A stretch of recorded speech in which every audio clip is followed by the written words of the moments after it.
Hello everyone, I'm Spinosaurus Rex and welcome back to another episode of Zoo Tycoon 2.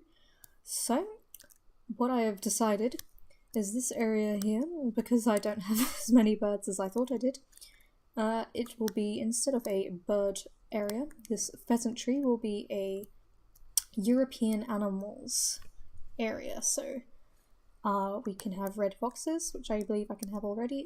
There is an entire expansion dedicated to European animals, European expeditions. Obviously, I live in the UK, so a lot of these are animals that we get here, and I kind of want to focus on those just for now.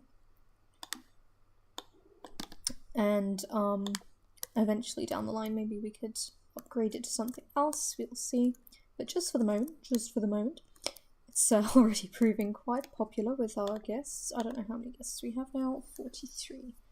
Which is not bad for our 1-star zoo. I've never seen it go above 80. I think one of the mods I have maybe limits it like that.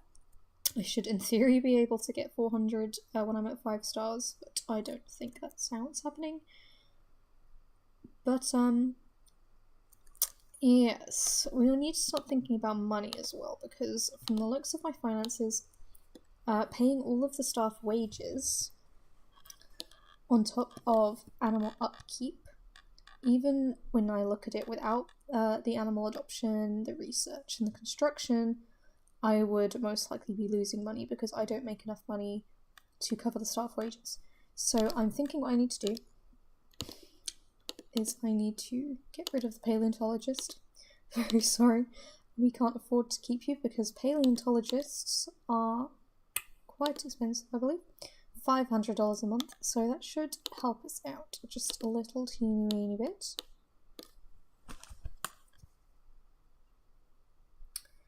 So, obviously donations aren't a sure thing. Well, nothing's really a sure thing. Admissions seem to have been going. They fluctuate. Obviously, as guests are spending more time in our zoo now, we are going to be getting less admissions per month because guests are going to be sticking around for longer. If we have guests going in and out, we're obviously going to be making more money. But because there is a limit on how many guests can come in, but we don't want to make our prices really expensive either. So I'm not going to bump up the admissions price. I don't think I'm going to bump up any prices quite yet. What I should do actually is have a look at the individual buildings. Yeah, they all turn a profit every month. Not always loads, but they are turning a profit. So it's obviously the more things we need, the more things we have even that guests are using, the more unique things that guests are using to buy things from, we will make more money. So that's the important part, obviously. And obviously, the more interesting animals we have, the more donations we're gonna get, and etc. I did mention, I believe, that I wasn't gonna have marine shows, but I am thinking that maybe somewhere down the line we could have performing otters or sea lions or something like that. Not cetaceans, because one, they're tricky to train, and two, I personally don't agree with training cetaceans for performing in shows like that. I don't really agree with training any animal like that, but because in zoos, training is usually something that you do to make them participate in their husbandry. So you're training them to do things like accept having a needle, or accept having their heartbeat taken, or be checked, or have their mouth checked, things like that. And other than that, it's usually going to be natural behaviours, not making them do things like jump really high out of a pool. As much as that does give them exercise, it's not a natural behaviour that they would be displaying in the wild necessarily. So I'm going to try and avoid that. We're not going to have that tank over there have a show, but we might have, for example, European otters. Having they do a little show or something. Instead of having that as a show where they're performing as entertainment, maybe that would be, we could play that around so it's actually them displaying those behaviours that are health check behaviours. So for example, going up onto a platform to have their health checked, that would be something that something that we could do. I was just thinking, because we have this okapi over here that we're eventually going to need to build an enclosure for, we could probably have an okapi with duikers, because duikers are from the same area. They are a small hoofed animal, and they're also very cute. So I was just thinking maybe, I think these are not necessarily, they're a bit smaller, but they're not necessarily the sort of duiker we need. We want a yellow-backed duiker, which is a jungle antelope. So I think what I'll do is I'm going to adopt them now. So they're here, and we have them. And I'm going to put them in crates. So let's place them out. And go. And they're going to be in crates for the moment. Oops. And when we have the time and the space and the ability to do so, we'll make a nice tropical enclosure to house our duiker and our okapi in. I'm surprised that actually boosted our fame up. Right, I still need 1/2 star more, as you know, because I want to replace these penguins. I want to put a rockhopper penguin in there, because for some reason the emperor penguins don't work properly and they don't appreciate that the tundra is where they live. Rockhopper penguins should be a bit more appreciative of the coast, and also I just kind of would prefer to have a littler penguin. I think emperor penguins are maybe a bit large for this enclosure. Maybe we should have something a bit smaller filling that space. It would be more appropriate to have a smaller penguin in that space. And we haven't unlocked any kind of new cetaceans yet to replace the belugas with. And I don't really want to replace them at the moment. They're breeding very well. The male and female have 2 babies now. I don't know how many penguins we have, actually. I don't know how well they've been breeding.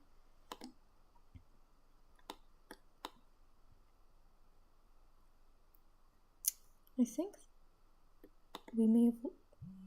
something may have gone wrong. Something may have gone wrong here, and we've lost some penguins. But it's fine. We will hopefully recoup from that and replace them with some other kind of penguin very, very soon. So what I'm going to do now is make a red fox enclosure, because we have those. We're going to put this big wooden platform that we researched last time in here for the fox to go up and down. What I might do is actually have 2 like this in a square. Yeah, that's nice.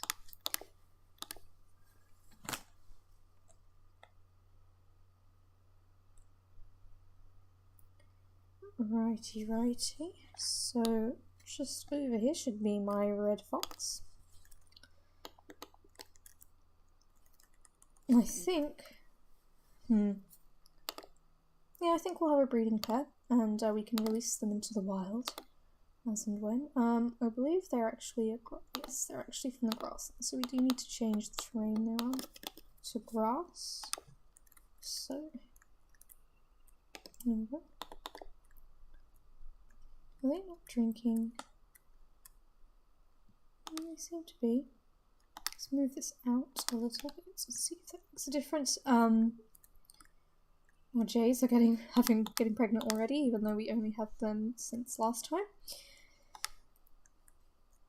Righty. Let's get going with some nice decorations and things for our brand new red foxes. So let's research some toys for them as well. I am going to research the live food as well. It's actually illegal to feed live food to animals here in the UK. I don't know how it is over where you guys are living. Feel free to let me know if you have any idea what the law is in your country. Let's put a pine bush down. Let's actually put it over here. kind of shelters? It's a bit big. I'd prefer to have a little cave. Maybe this will look fine. Let's see how that looks. Yeah, that looks fine actually. I'm happy with that. Maybe move it forward a little bit, but all in all, I think that doesn't look too bad.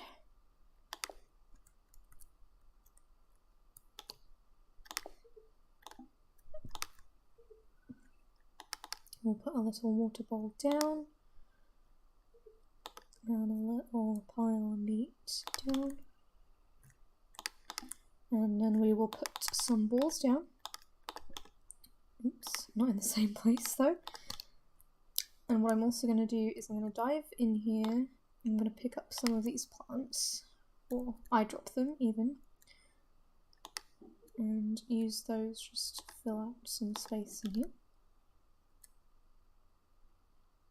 This is a marine show challenge, I'm not sure we need to do that. We wouldn't get anything out of it that I can remember. I did that challenge a few times before when I did do a big marine park in the past. I think that's enough. I don't think we need to put any more in there. We'd be going a bit overboard otherwise. So let's place our red foxes in. Yes, I have made a big marine park before. Needs more space. So already we've encountered an issue, so what I'm going to do to resolve this problem is connect these two enclosures. So we're going to put this fence here. I'm going to get rid of that, and I'm going to get rid of this, and let's see if that helps. Perfect. That's understandable. That was quite a small enclosure, so what we'll need to do is obviously fill this up a bit more with some other kinds of decorations. Don't know if putting the other red fox in is not going to make a difference. Maybe I'm going to think it's too small. Yeah, okay, so what I'm going to do is put that in a box. Put you in a box. And what we're going to do is we're going to have one red fox, I don't think, unless they're based very, very heavily off a wolf, which is a possibility, they shouldn't have a social need that presses too easily. So I'm going to delete this from here. And try one. Let's try one last time to see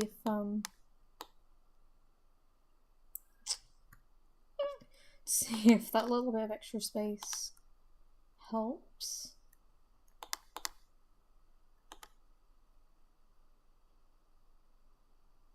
It's not. They're not super happy. Not super happy, but they are living together, and that is what we wanted.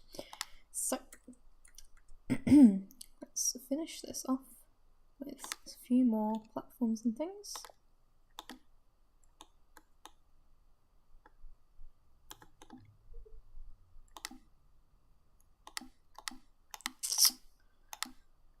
Another rock.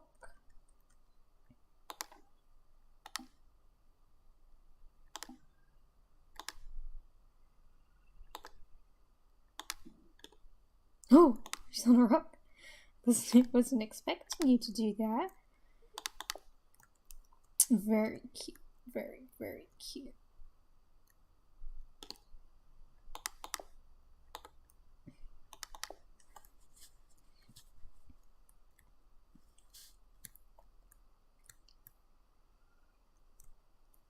So that's made things quite a bit easier, because now instead of having 4 enclosures that I need to fill out, I only have 3. So we can do is we can put another little animal in here, maybe a hedgehog or something. I'm just debating whether or not I should connect these properly. No, I'm going to leave it as is. So that's that. Record time. Now I Just need to think. Think. Our belugas are struggling. I am very excited to be able to have filters. I'm very excited. So one of my jays is really thirsty for some reason. Well, no. They do need toys though, so hopefully we will unlock some toys for them very soon.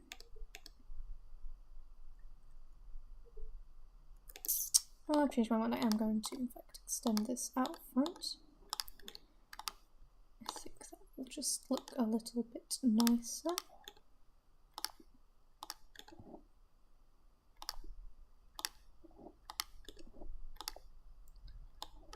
Oh, a bit more combined, like it's actually the same enclosure. And I do need to fill it out a bit more with some stuff. Let's make that the aviary roof.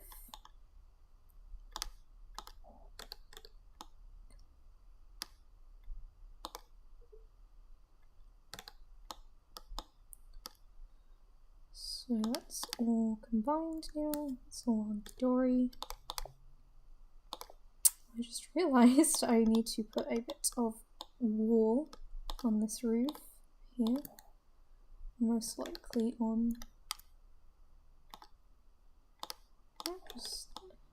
just there where I changed up the enclosure.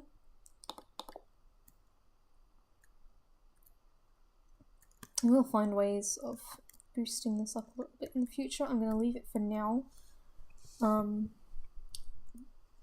Just because I want to do something else for now.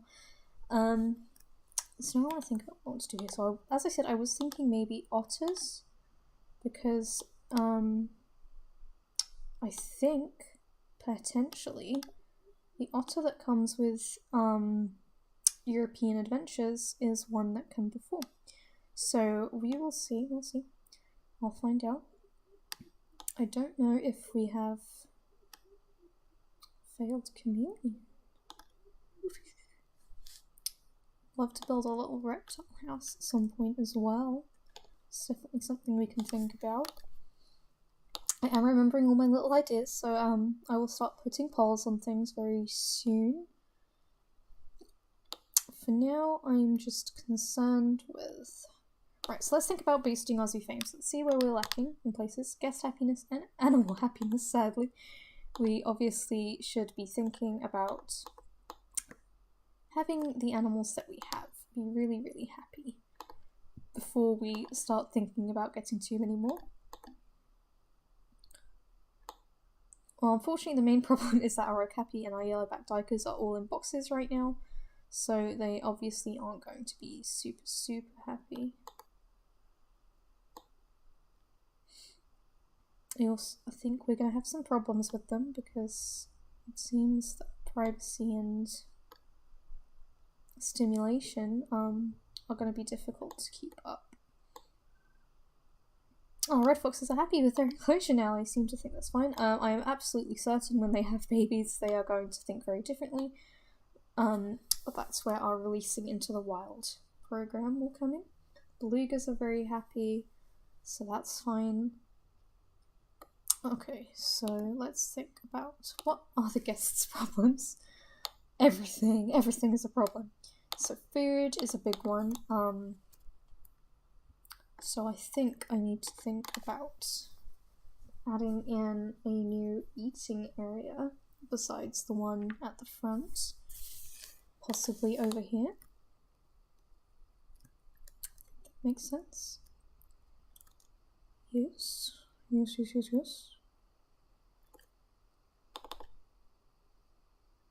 Also, maybe we could even put one over here. Like a little cafe, like a quaint little cafe. I think that would be more cute, to be honest, but I think the problem is it's not these guests that are really hungry, it's the ones over here that are really hungry. I don't know what they're upset about, to be honest. I don't know. Yeah, it's the guests that are over here that are hungry and thirsty and everything else. So, first of all, a restroom seems to be a bit of a problem, so I'm going to add in another one of those. What we may need to do is check the lifetime users of the bathrooms, because there may be ones that aren't being used, in which case they are a waste of our money to be keeping there. So let's have a look. Current users. Months operation. Yeah, I think generally people do seem to be using that restroom there, so that is all good. The problem is they're a very small restroom, so there's obviously only I think only one person can go into a small restroom at a time, which sorry, I just had an itchy scratch, which obviously means that there's more demand on them, so that's a problem. It means we need more. I believe the larger family restrooms, I don't know if we can get them at the moment. Maybe we can, maybe we can't. I doubt it. I believe they have the same upkeep but allow more people to go in, so it is always a good idea to replace your small restrooms with family restrooms when you get to that point. As in real life, obviously, there will be a larger queue for a toilet that is just one single toilet behind a door, between having a room with maybe 4 cubicles. Let's turn our roofs back on. Seems to be a trash problem still, but I think we're a bit more on top of it now than we were. I think that problem has started to resolve itself a little bit. Originally we just had trash everywhere, just garbage all over the ground in this restaurant. Everyone's got their beluga hats on. If I had a gift card, we'd probably see a few more things. This is one of my favourite things about this game, is the gift shops. I don't know why they're so amusing to me, but I just love seeing people walking around in their t-shirts and they're wearing their backpacks and with their nice hats on and holding stuffed toys and all sorts. Hand puppets as well, they're the other one. You see someone who's like absolutely covered in zoo swag. This enclosure is growing on me. I didn't like it when I first built it. I thought it was kind of sloppy and horrible. I don't really like building hybrid enclosures that are, you know, land and tanks. I think that it's very difficult to make them look nice. But yeah, it has grown on me quite a lot. It's definitely grown. Now I want to get in the tank. There we go. I just want to fill everything right on back up, because everything seems to be empty with poop everywhere. So yes, I believe that is step 2. As I did with the restaurant, I kind of want to build that off screen, because I get too immersed in the building experience, mostly because I find buildings really frustrating. And I don't think it'd be exciting enough. Maybe this time I will just do the exterior of the cafe, and then I will do the interior as part of the episode, but we'll find out. And then after that, I believe after next episode is when I will launch doing polls to decide what it is I should do. So I have a couple of ideas about what things we could build next and what things we could do in the next episodes. But I can't pick. It's too many options. And I will just wander around and I will float aimlessly and not get anything done if I leave it to myself. So that's how we're going to do that. So thanks for watching, guys, and I'll see you next time. Bye bye!